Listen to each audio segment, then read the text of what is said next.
नमस्कार छात्रों। गणित कक्षा 12 के प्रश्नावली 1.1 संबंध और फलन के चैप्टर नंबर 1 का हम पहला क्वेश्चन करने जा रहे हैं। पहले क्वेश्चन हम देख लेते क्वेश्चन क्या कह रहा है। तो क्वेश्चन कह रहे कि मान लीजिए कि ए किसी बालकों के स्कूल में सभी विद्यार्थियों का समुच्चय है। दर्शाइए कि आर बराबर A B such that A B की बहन है। द्वारा प्रदत्त संबंध एक रिक्त संबंध है तथा आर डैश बराबर ए बी सच दैट ए तथा बी की ऊंचाइयों का अंतर 3 मीटर से कम है। द्वारा प्रदत्त संबंध एक सार्वत्रिक संबंध है। इस क्वेश्चन में दो संबंध दिए गए हैं। पहला संबंध है ए बी की बहन है। जैसे कि आप जानते हैं कि कोई भी अगर संबंध हो वह एक क्रमित युग्म होता है जिसमें से पहला अवयव दूसरा अवयव में एक संबंध स्थापित किया जाता है, जहां पहला अवयव दूसरे अवयव का पूर्व प्रतिबिंब कहलाता है एवं दूसरा अवयव पहले अवयव का प्रतिबिंब कहलाता है। यानी ए और बी दो अवयव हैं जिनके बीच में संबंध बनाया जाता है। अब यहाँ पर एक समुच्चय की बात हो रही है। समुच्चय क्या है? स्कूल के सभी विद्यार्थियों का समुच्चय।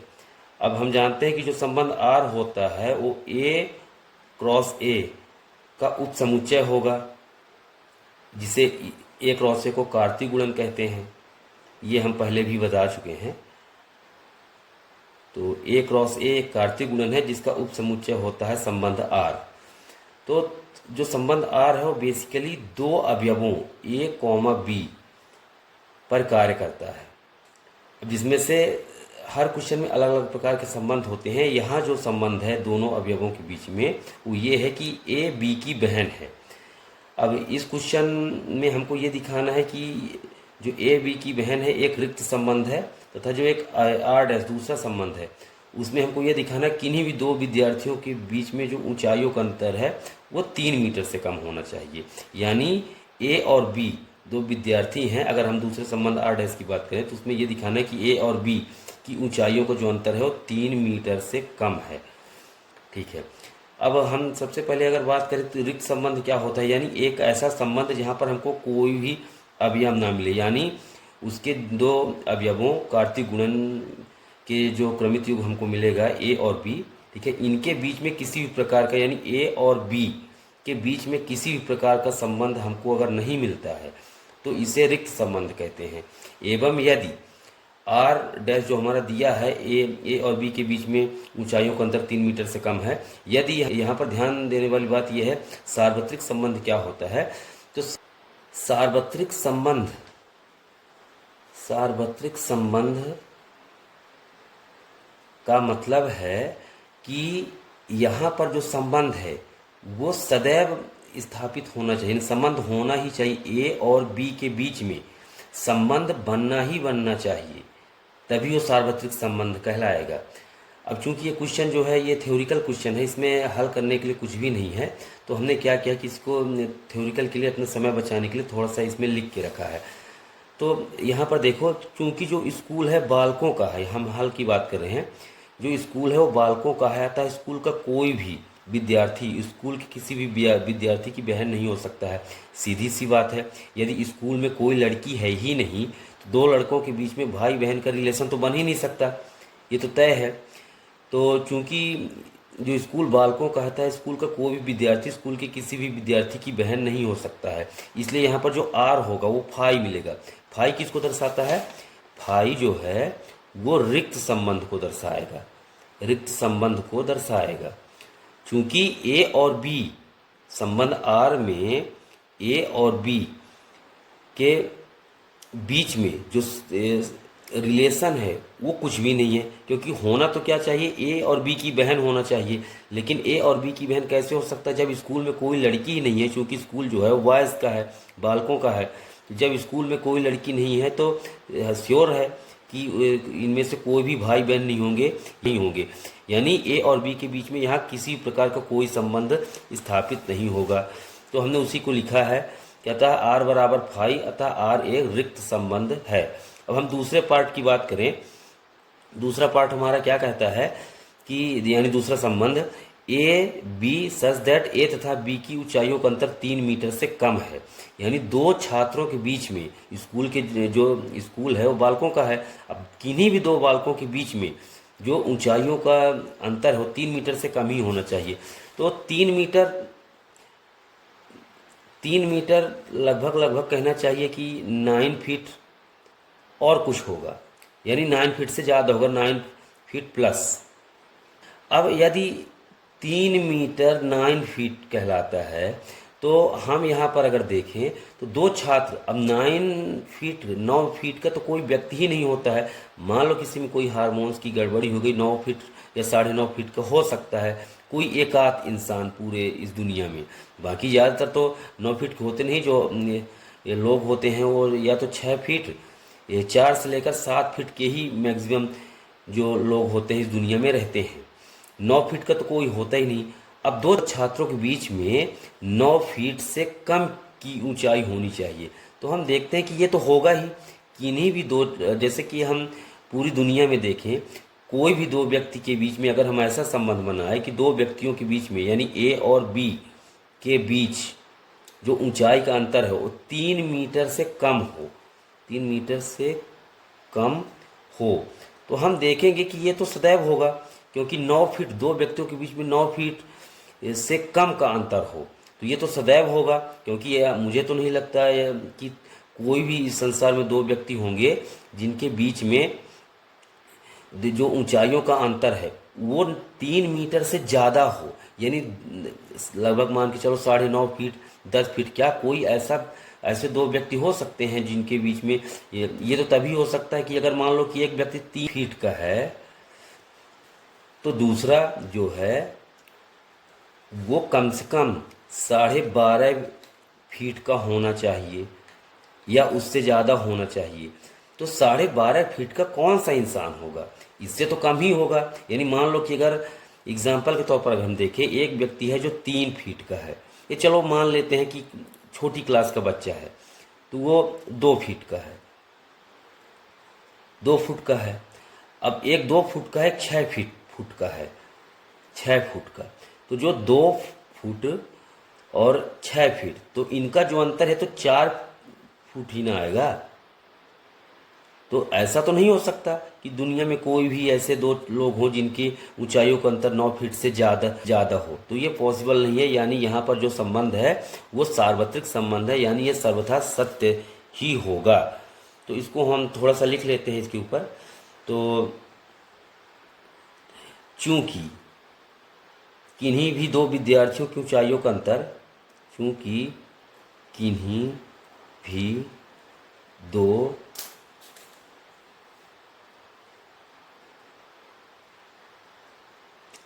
विद्यार्थियों का अंतर 3 मीटर से कम ही होता है, 3 मीटर से कम ही होता है, अतः दिया हुआ संबंध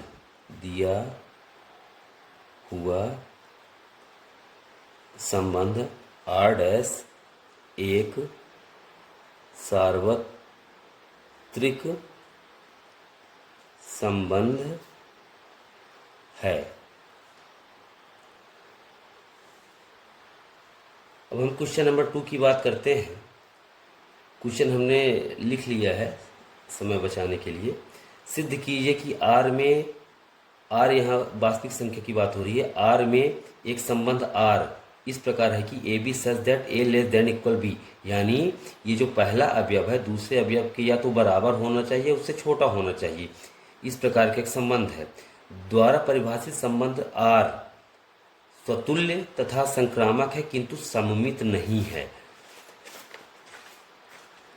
सममित नहीं है। अब हम बात करते हैं, हालांकि स्वतुल्यता के बारे में हम बात कर चुके हैं, एक बार शॉर्टकट में देख लेते हैं कि स्वतुल्यता क्या है। तो यदि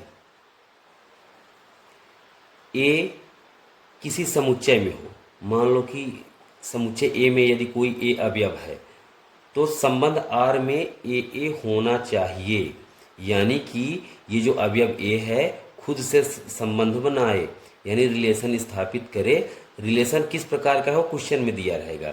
तो यदि कोई भी अवयव खुद से अगर संबंध बना रहा है तो उसे स्वतुल्य संबंध कहते हैं। ये स्वतुल्य हो गया। स्वतुल्य, नंबर 1। अब अगर हम सममित की बात करें तो सममित के लिए कम से कम 2 अवयव होने जरूरी है। तो हम मानते हैं कि यदि ए बी कोई सॉरी यदि A comma B belongs to capital A, यानी कि समुच्चय ए में 2 अवयव ए व बी यदि हों तो सममित के लिए यह आवश्यक है कि A comma B belongs to R व B comma A belongs to R. यानी यदि ए बी है तो बी ए भी होना चाहिए, यानी इसका उल्टा भी होना चाहिए, तभी वो जाके सममित संबंध होगा। और अगर हम संक्रामक की बात करें, एक बार तीनों को थोड़ा सा शॉर्टकट में देख लेते हैं। हम इसके ऊपर पहले बात कर चुके हैं और वीडियो बना भी चुके हैं। अगर आपको इसमें कोई प्रॉब्लम हो तो आप देख सकते हैं पीछे। तो और अगर हम बात करें संक्रामक की तो ए बी सी, ध्यान रहे स्वतुल्यता 1 अवयव पर काम करता है, सममित 2 अवयवों पर काम करता है और संक्रामक 3 अवयवों पर काम करता है। तो मान लो कि ए बी सी 3 अवयव हैं जो किसी समुच्चय ए में हैं, तो इसके संक्रामक होने के लिए A B comma B C comma A C, ये तीनों ही अवयव संबंध आर में होने चाहिए, तभी जाके संक्रामक कहलाएगा, अन्यथा नहीं कहलाएगा। तो हम चलिए देखते हैं क्वेश्चन नंबर 2 कि ये है कि नहीं। हम एक्चुअल में हमको इसको सिद्ध करना है कि जो संबंध आर है स्वतुल्य है, संक्रामक है, किंतु सममित नहीं है। तो हम नंबर 1 पर चलते हैं, स्वतुल्यता देखते हैं। तो स्वतुल्यता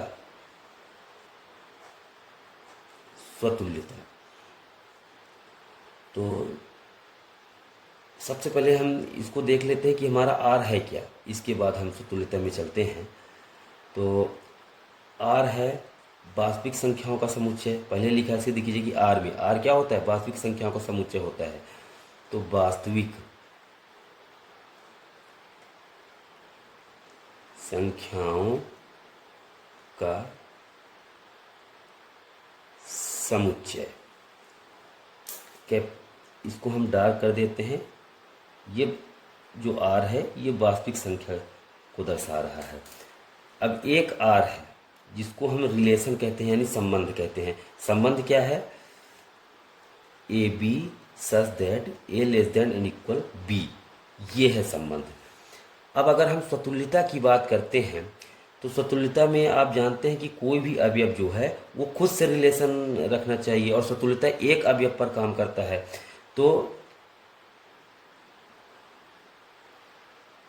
यदि small A belongs to capital R यानी वास्तविक संख्या, यदि कोई अवयव जो वास्तविक संख्या के समुच्चय में है, तब A comma A belongs to R. अब इसका मतलब क्या हुआ, कैसे है ए कॉमा ए, यानी कि ये जो ए है खुद से किस प्रकार का संबंध बना रहा है, इसको हम देखते हैं। तो हमारा संबंध क्या है, ए लेस देन इक्वल बी। तो क्या ऐसा हो सकता है कि कोई भी जो अवयव है वो खुद से छोटा या बराबर, खुद से छोटा हो या तो बराबर हो? तो हम देखते हैं कि जो ए है, कोई भी अवयव, सिर्फ ए की बात नहीं करें, कोई भी जो अवयव होता है वो खुद के तो बराबर होता है। एग्जाम्पल के तौर पर जैसे मान लीजिए कि 3, अब 3 खुद के बराबर होता है या नहीं होता? संबंध हमारा क्या है कि 2 अवयवों के बीच में ऐसा संबंध होना चाहिए कि या तो वे दोनों बराबर हों या पहला वाला दूसरे से छोटा हो, इस प्रकार का संबंध होना चाहिए।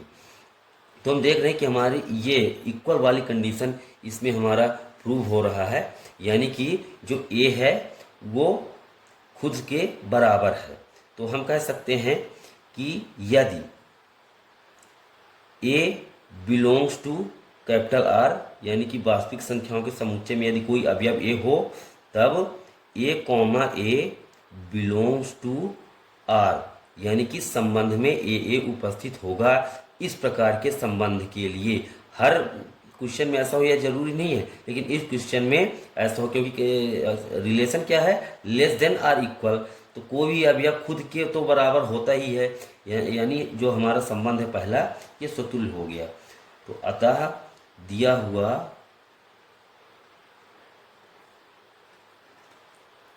संबंध आर स्वतुल्य है।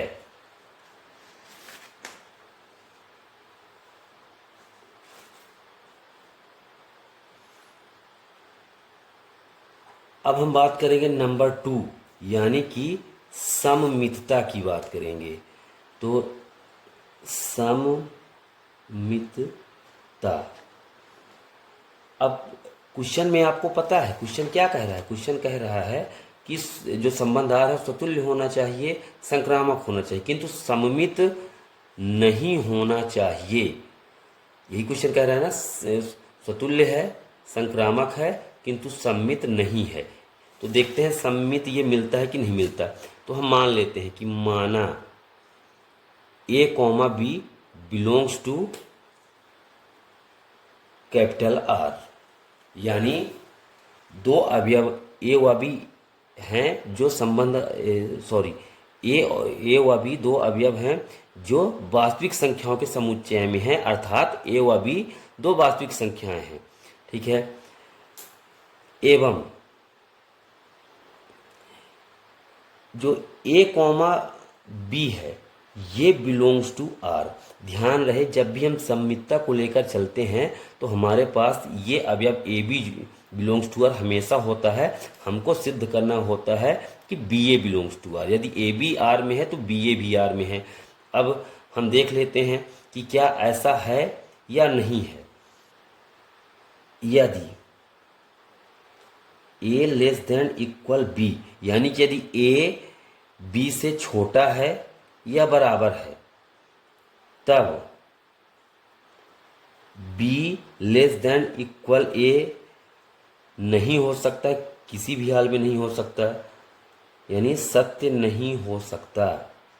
सत्य नहीं हो सकता।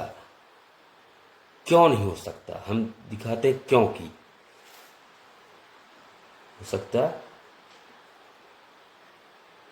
क्योंकि हम एग्जाम्पल ले लेते हैं। सपोज करो कि 1 और 2, जैसे हमने कहा A B belongs to R, यानी ए और बी दो वास्तविक संख्याएं हैं, तो 1 और 2 भी वास्तविक संख्याएं हैं। तो हम इसके ऊपर देख लेते हैं जो हमारा संबंध है लेस देन आर इक्वल की कंडीशन है, लेस देन आर इक्वल। तो यदि एक 2 से छोटा है तो क्या 2 1 से छोटा हो सकता है क्या?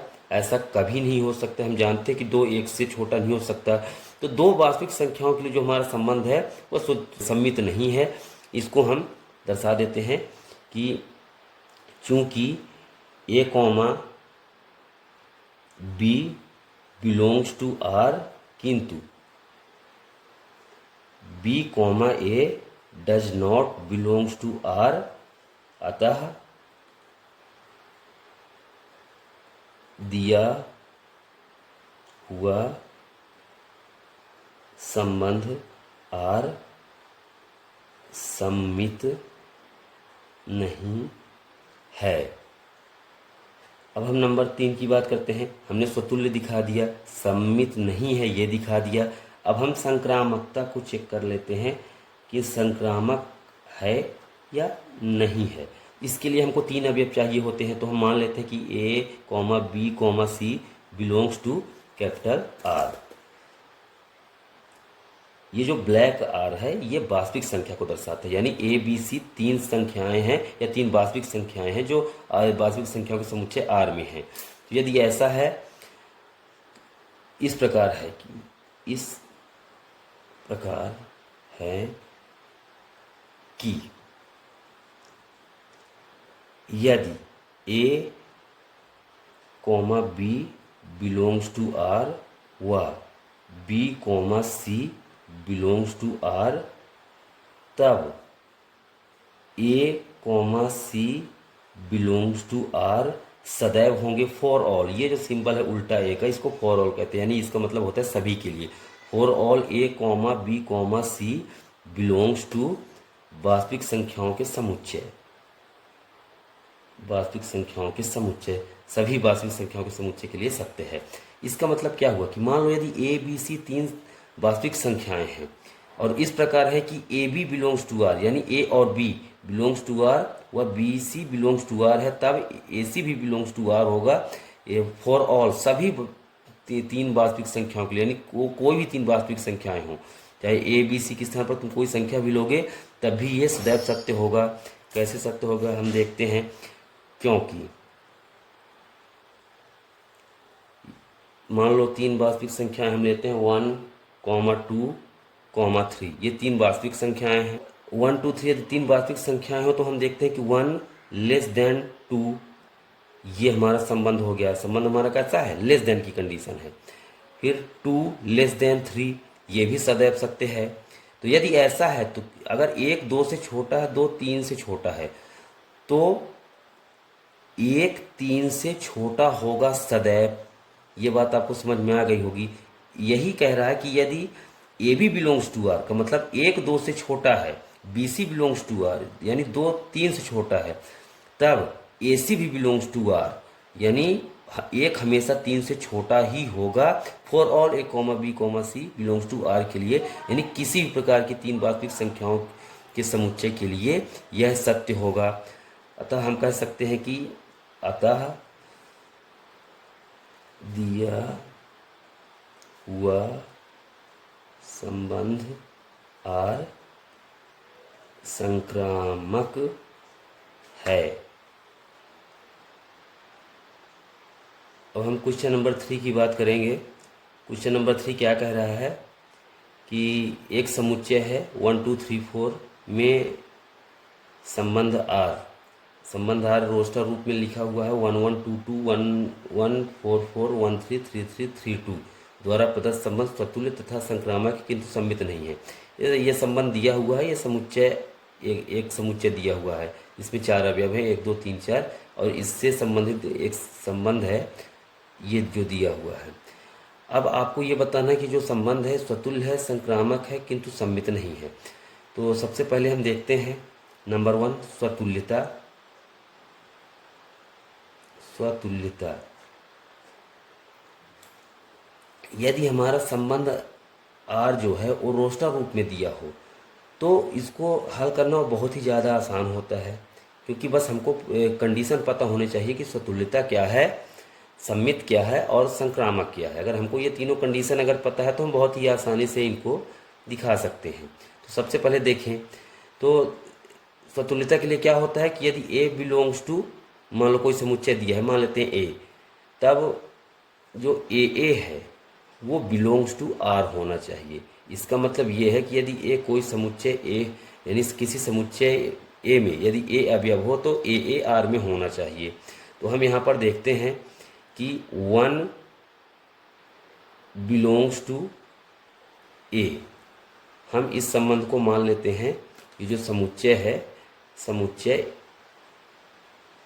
ए बराबर दिया है, मान लेते हैं कि 1 2 3 4 जो है वो समुच्चय ए है।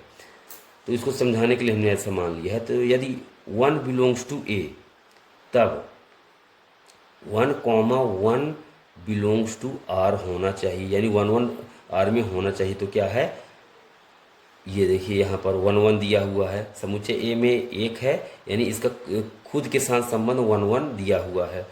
फिर 2 बिलोंग्स टू ए, तब 2 2 बिलोंग्स टू आर होना चाहिए। तो 2 ए में है तो 2 2 कहीं पर है क्या, ये 2 2 है, ठीक है। फिर 3 बिलोंग्स टू ए, तब 3 3 बिलोंग्स टू आर होना चाहिए। तो 3 3 बिलोंग्स टू आर, ये यहाँ पर है 3 3। एवं 4 बिलोंग्स टू ए, व 4 अगर ए में है तो 4 4 होना चाहिए, तो ये 4 4 आर में दिया हुआ है। 4 4 बिलोंग्स टू आर, ये यानी समुच्चय ए के सारे अवयव खुद से संबंधित हैं इस दिए हुए संबंध में। तो इसको हम लिखेंगे कैसे, ये तब के स्थान पर आप व लिख सकते हैं, ये व, 1 बिलोंग्स टू ए व 1 1 बिलोंग्स टू आर। तो जहाँ जहाँ तब लिखा हुआ है, ये तब तो हमने आप लोगों को समझाने के लिए बोला था, तो ये हो गया व, इसके स्थान पर आप लिख सकते हैं व, ठीक है।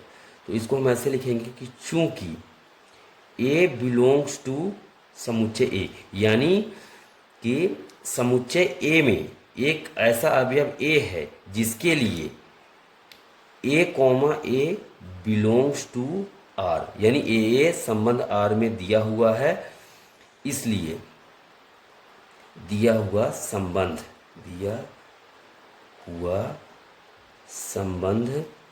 आर स्वतुल्य है। अब हम नंबर 2 की बात करते हैं, सममितता।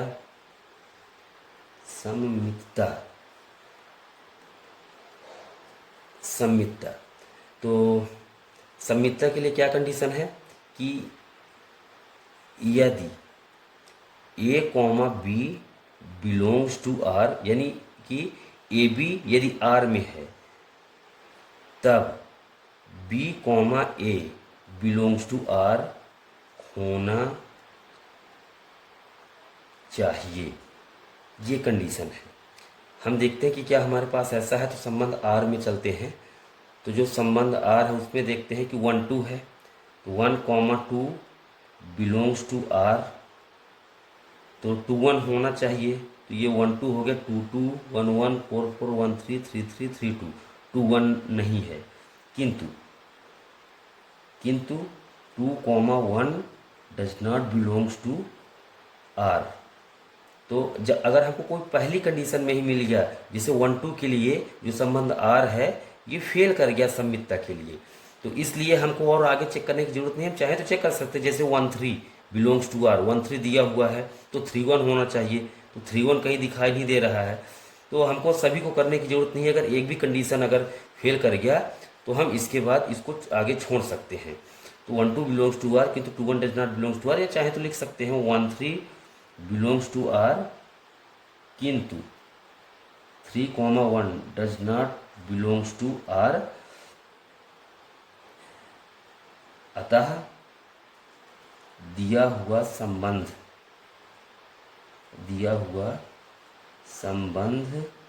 सममित नहीं है।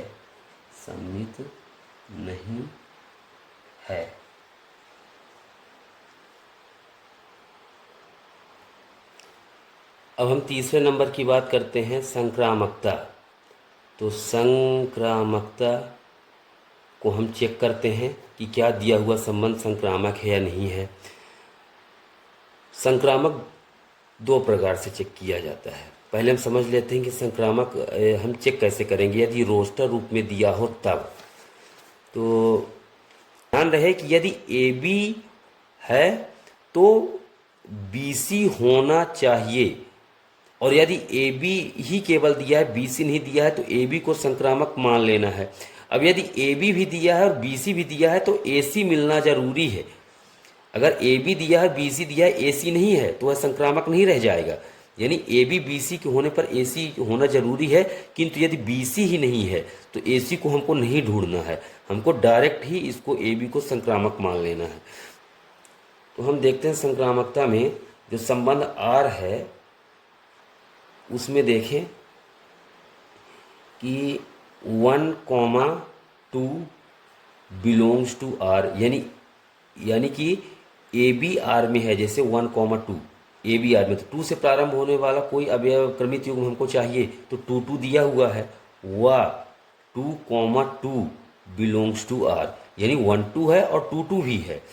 तो यानी ए बी बी सी है तो ए सी होना चाहिए, तो ए यानी 1 और 2 यानी सी, ए सी होना चाहिए, यानी कि 1 2 होना चाहिए, तो 1 2 तो ऑलरेडी दिया हुआ है ये। तथा 1 2 बिलोंग्स टू आर, तो पहले वाली कंडीशन तो मैच कर गई, ए बी है, बी सी है और ए सी तीनों दिया हुआ है। अगर मान लो 1 2 दिया है, लेकिन अगर 2 2 नहीं दिया होता तो 1 2 को संक्रामक मान लेते डायरेक्ट, ठीक है। तो यहाँ पर अब संक्रामक तो ये हो गया, क्योंकि 1 2 है और ये 2 2 है तो 1 2 भी है। इसी प्रकार जो ये इक्वल वाले हैं उनको हम संक्रामक में बहुत तवज्जो देते नहीं हैं, अगर कोई विशेष परिस्थिति ना हो तो। फिर इसके बाद हम 2 2 1 1 इसको चेक नहीं करेंगे, 4 4 को भी चेक नहीं करेंगे, हम 1 3 को चेक करेंगे। तो 1 3 बिलोंग्स टू आर, व अब 3 से प्रारंभ होने वाला कौन सा अवयव है? 3 है, तो 3, 3 बिलोंग्स टू आर। तो इस अवस्था में यानी 13 है, 33 है, तो 13 होना चाहिए। तो 13 है क्या? तो 13 तो है ही, यही है, ठीक है। तथा 1, 3 बिलोंग्स टू आर, यानी ये 12 भी संक्रामक हो गया, 13 भी संक्रामक हो गया। ये जो इक्वल वाले हैं ये तो रहेंगे ही, ठीक है। अब इसके बाद हम चेक कर लेते हैं 32 के लिए। तो 32 बिलोंग्स टू आर, तो 2 से प्रारंभ होने वाला कोई अवयव हमको चाहिए। 2 से प्रारंभ होने वाला अवयव 2 है, वह 2, 2 बिलोंग्स टू आर, ये दिया हुआ है। तो फिर हमको 3, 2 भी चाहिए। तो क्या 3, 2 कहीं पर है? ये है 3, 2, तो यही वाला है। तथा 3, 2 बिलोंग्स टू आर, इसलिए हम कह सकते हैं कि चूंकि या यदि A, B, C belongs to A, यानी समुच्चय ए में, जिसको हमने ए बराबर 1, 2, 3, 4 माना था, तो ABC बिलोंग्स टू ए, तब A, B या एवं इसको मान लेते हैं, एवं एक AB belongs to R, BC belongs to R, तथा AC belongs to R for all. इसको आप चाहे तो यूज कर सकते हैं, इसके स्थान पर सभी के लिए भी यूज कर सकते हैं। A, B, C belongs to A के लिए, यानी समस्त कोई भी 3 अवयवों के जो समुच्चय ए में मौजूद हैं उनके लिए ये दिया हुआ संबंध तीनों कंडीशन को फुलफिल करता है। इसलिए दिया हुआ संबंध आर संक्रामक है। तो इस प्रकार से प्रश्नावली 1.1 के 3 क्वेश्चन हो गए हैं। हम आगे के चौथे नंबर के से जो क्वेश्चन है उसको दूसरे वीडियो में कवर करेंगे। तो उम्मीद है कि आप लोग इसको अच्छी तरीके से समझ गए हैं, और यदि आपको किसी प्रकार का कोई भी डाउट हो तो आप कमेंट में अपनी राय दे सकते हैं। अगर आप हमारे चैनल पर पहली बार आए हैं तो हमारे चैनल को सब्सक्राइब जरूर कर दें और बेल आइकॉन को प्रेस करके रखें, जिससे आने वाले हमारे सारे वीडियो तक पहुंच सके। धन्यवाद।